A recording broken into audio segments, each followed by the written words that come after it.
Mark and Paulette here, the two travelers in Mexico, and if you're finding our channel for the first time, this video is going to be a little bit different from the normal travel / lifestyle in Mexico videos that we do.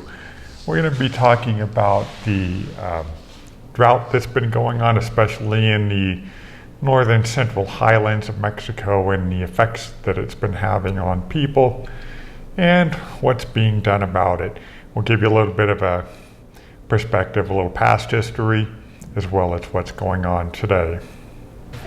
We're going to be reading from a script today that I've written down because, frankly, we're old and our memories just aren't that good, and so we have to do some reading from paper. We're good for maybe 2 sentences, and that's about it. But when it comes to a paragraph with probably 4 or 5 sentences,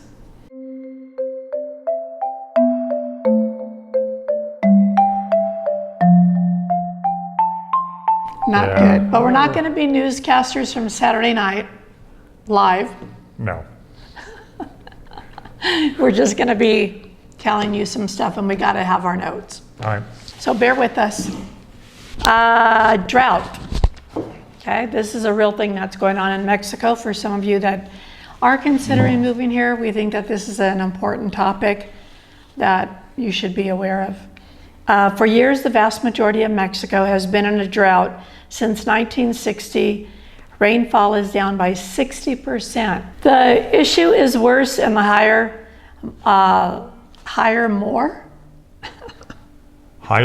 elevations. Typo. Higher elevations of Mexico, which consist of 14 of the Mexican states, usually in the central and northern part of Mexico, including us, where we're at. There are many issues compounding the drought issues. Infrastructure issues. Statistics published by the National Autonomous University of Mexico state that 58% of the population in Mexico has daily access to running water. 6 million people have no access to potable water, and 11 million people don't have access to sanitation services in their homes. These people have to rely on water delivered from water trucks. Mexico, if you're curious, has a total population of 129 million people. That's a lot. Additionally, some infrastructure that supplies water to areas is deteriorating and is in need of repair / replacement that could take months or even years. Yeah, and the reason that we decided to talk about this is it was on the news recently. Maybe Mark might show you a clip of that in our video, where we're being told that we need to ration the water, that the dam that we have for San Luis Potosí is not doing well, and they're going to be working on it, trying to resolve the issues. In the meantime, that dam is not going to be pumping water to San Luis Potosí. Well, we also have the storage Right, tanks. We have storage tanks, and they have wells drilled into an aquifer and things like that. So we're not without water, but the sources are going to be limited from where the water comes from. Right, and I've heard some other stories about that too, that it might come down to like 1 week we get water, the next week, we don't, it goes to a different area. So I don't know. So we're already starting to conserve. Like when I do the dishes, I'm not letting the tap water run. If I do to rinse, it's more of a trickle. I'm soaping up my dishes with just the washcloth. No water per se, just the washcloth that's wet. Doing it that way, and then letting all the dishes trickle from the faucet water. We're also putting 2 buckets in our shower to catch the water, because it does take about, I would say, at least 2 minutes, maybe 3 to warm up, and that's water that we're just losing down the drain completely. So we have 2 buckets in there to catch that water. So, and that's what I'm using to water my plants with. So just to give you some information. And an additional measure that Paulette's thinking about taking is before she said that when she thinks I'm going to die first, so when I die, she'll have me cremated and flush my ashes down the toilet. But to save that water now, she just says she's going to throw my ashes into a cow pasture on her way home from the funeral home. To which I said, well, I hope there's a strong wind.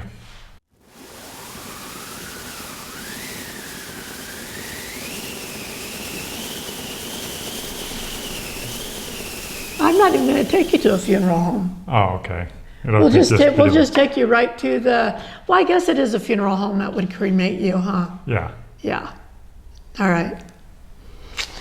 And they do that pretty fast here in Mexico too. Like if you die that day, you're cremated that evening. Mm-hmm. So any foul play, nobody knows about it. Keep that in mind. Okay, so next, moving on. Mexico City Reserve doesn't look good either. In fact, the calculation gives us 2 years of water. Not good. We have seen some of the scenarios on the predictions starting to come true in recent years. There's an alarming sounding throughout Mexico because when we look at the water budget, the water deficit shows us the mistakes we're making. Mexico City consumes 15,000 liters per second per this report. Through the Cutzamala system. Yeah, wasn't sure how to pronounce that. But the system doesn't have enough water to continue pumping that much water in the coming years. So that's not a good situation there either. All right, so also in northern Mexico is Nuevo Leon, and we'll talk about the water deficit there. Jose Antonio Benjamin Ordonez explained that the Nuevo Leon historically has had a water deficit, and this is due to the lack of adequate water treatment and an efficient savings plan. Monterrey's industry has developed a lot, and there is a lot of water deficit. The water from natural runoff isn't being given much attention. They're not trying to really capture that water. It is being used without measuring capacity right now, just being supplemented with well water. But this is running out because the evaporation process prevents the water from seeping into the soil, because if you're not growing crops in the field or if everything is dead there, the soil dries up and the water runs off. Monterrey does not have or does not treat its wastewater. Now, is that pretty much throughout Mexico, that they don't treat it like in the United States? Probably, I'm not sure. I think some municipalities or some states do treat it. I just know that they said that in the Monterrey area they do not. And that's a problem, because all that water that you're using isn't getting reused, isn't getting cleaned, disinfected, whatever, and reused again. It's just gone. Sewage water's not being converted into gray water as an example for the watering pastures and crops and things like that. Getting water. In cities like Monterrey, often people have to wait in line for hours for a water truck to come to give them water. Many areas have no plumbing, so these people have to carry their water back home in buckets or large garbage cans, or like the 20-liter garrafones that we see pretty prevalently around here. This, of course, unfortunately is happening in the poorer communities in Monterrey and in other cities in Mexico. In Monterrey, the state of emergency has been declared in February 2023. 2 of the 3 dams that supply the metropolitan area of Monterrey, Cerro Prieto and La Boca, have recorded historically low levels of water. About 5 million people live in Monterrey, and it is a huge economic hub in Mexico. And expanding on that, there are several soft drink companies that are Monterrey's their major producing area, and these are Coca-Cola is one, Pepsi-Cola is one, FEMSA, which makes a lot of soft drinks here in Mexico, is one. And they use about 90 billion liters of water a year in total. Over half of that, nearly 50 billion liters, is from public water reservoirs. Which is not good. Not good at all.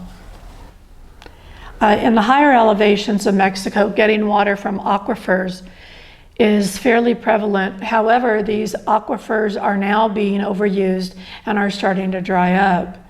As the water level gets lower in the aqueducts, the radiation level... As water gets level... Aquifer, yeah. Sorry. The aquifer, the radiation levels in the water increases. And that is very true. We read about that when we were starting to come to Mexico. So we knew about that then. That was 4 years ago, no, 5 years ago. Yeah, 5 years ago. Yeah. All the aquifers have levels of radiation. Many of the wells drilled into the aquifers are faulty and need to be repaired. Mm-hmm. Where we live in San Luis Potosi, people are being asked to cut back on their water usage as some of the dams that supply water to San Luis are no longer going to pump water to San Luis every day. The dam is also in need of repair. We are still seeing a huge construction projects going on in Mexico and where we live in San Luis Potosi, housing communities with hundreds, if not thousands of homes being built without regard to the water shortage. Many cities and states are already struggling with water, so I don't understand how they can get the green light to do that. They can get the green light to do that I don't either. Without considering water shortages. Unfortunately, capitalism wins out over environment. Greed wins over, usually, right? Yeah, and that is my big thing too, is when I look around, not just here, but other places where they're building communities. I don't know if they have a water problem or not, Querétaro, but they are really building out in Querétaro, sure. Yeah. For sure. Here, they're doing the same thing. And it infuriates me, it really does, that, somebody isn't saying, okay, you know what? Stop this project, put a hold on it until we resolve these water issues. Or at least stop approving new projects. Yeah. For sure. The southern states in Mexico, as you will see in the graphic, they are doing fine as far as water goes. Interestingly, they are among the most impoverished states in Mexico. Many more investment needs to happen there to create jobs in the part of the country where water is not an issue. Mm-hmm. Just saying. Yeah. Without water, there is no crops. Without crops in the field, the soil dries up and the water runs off and evaporates instead of being absorbed into the ground. With less crops being produced, the cost of food goes up, adding to inflation. And that is a real issue, a real issue, because you need the water for your crops. If you don't have crops, you don't have food, you don't have water. If you think about it, water brings life to everything. Yeah. If there was no water, I don't think anything would exist here on Earth. Yeah, and I was telling Mark that if it does get to some point where, like, we bought 3, I forget what size they are, so many liter garbage cans. We bought 3 of them to collect the rain, 2 on the upstairs rooftop and 1 in our patio area. So we're going to really try to do our part. But like I was telling Mark, if it really comes down to it and this water really gets tight, my heart with plants. My heart with plants, guys. And they're going to have to be the first to go. I'm going to have to, unfortunately, let them go, die. That's the end of my plants. So, what is being done? Large cities are working on ways to effectively capture rainwater. That's good, because we're doing our part too. And I told a bunch of my neighbors too, you should do this. You should put buckets in your shower. You should go get some garbage can and collect the rainwater. Cleaning up wastewater and delivering water more effectively. The issue for smaller cities, they don't have these resources to do this, unfortunately. And I just wanted to say one more thing here. Like I said, or Mark said, this is kind of out of the norm. We usually don't talk about stuff that's going on. Since we've been in our community, we've kind of heard about water shortages and stuff like that in the last 2 years, and more dams need to be built, and different things kind of going on in that area. But because we do like to bring you guys information on Mexico, we felt that this was really important, especially for those that are considering retiring to Mexico in the next couple of years. I think that this is a real issue that you need to really think about. Especially if you're considering somewhere in the northern highlands of Mexico, which is the most affected by the drought. Right. So, on a Grim Reaper kind of a note, sorry about this video, but not sorry at the same time, because we tried to bring you informative information that's helpful to you guys. Right? Yeah. If you like what we're doing, please consider subscribing to our channel. Check out our Facebook group, also called the True Travelers of Mexico, where you will find more travel-oriented and day-to-day stuff. And as always, from the Two Travelers in Mexico, What she did. bye guys. Bye.